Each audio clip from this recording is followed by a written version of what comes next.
Assalomu alaykum hammaga. Bugun Registon o'quv markazining Qibrey filialida maktablarda bo'lib o'tgan fan olimpiadasining g'oliblarini taqdirlash marosimi bo'lib o'tmoqda va bugun 400 nafar o'quvchilarni taqdirlash rejalashtirilgan.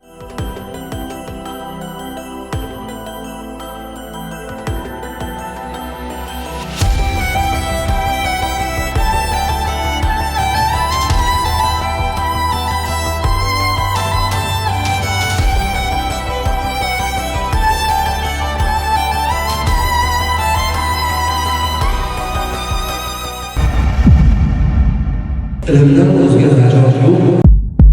Bizni kelajagimiz bugun olayotgan, bugun harakat qilayotgan harakatlarimiz bugungi qarorlarimizga bog'liq. Pizchiqlar, prosmotorlar degan narsalar yaqin chiqqan. Assalomu alaykum, hurmatli ota-onalar, hurmatli o'quvchilar, hurmatli ustozlar. Albatta bugungi kun biz uchun ham xursandchilik, nimagaki o'quvchilarimizni ilm olishga, o'zini bilimini tekshirishga qiziqayotganligi, harakat qilayotganligi, intilayotganligi bizni xursand qiladi. Buxoriy bobomizni bir gapi bor. Ilmdan o'zga najot yo'q va bo'lmaydi. Bizning kelajagimiz bugun olayotgan, bugun harakat qilayotgan harakatlarimiz bugungi qarorlarimizga bog'liq. Bu dunyoni ilm qutqaradi. Boshqa hech narsa qutqara olmaydi. Ilm bu layklar, bu podpischiklar, prosmotorlar degan narsalar yaqindan chiqqan narsalar. Ilm esa asrlar davomida yashab kelyapti. To'g'rimi yo'qmi? Misol uchun biza bugun qaysi to'g'ri yo'l, qaysi yo'l eng to'g'risi degan joyda biz faqatgina ilmni tanlay olamiz. Boshqa yo'lni biz o'zimizga yo'l qila olmaymiz.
O'quv markazimiz haqida fikringiz qanday?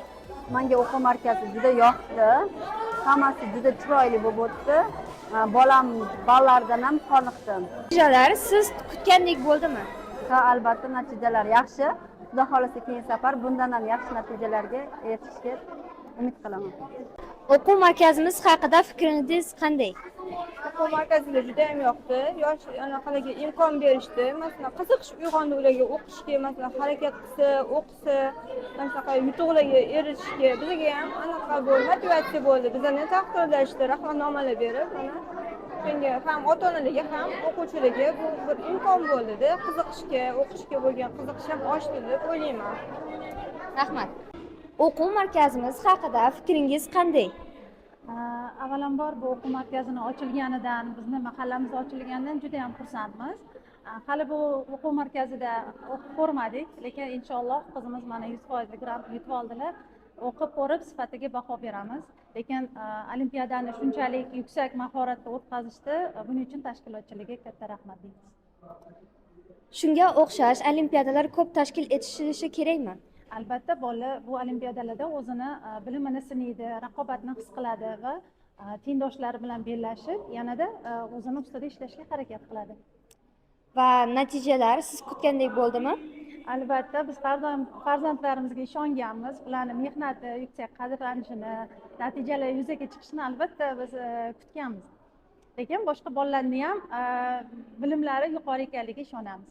Xo'p, rahmat kattakon.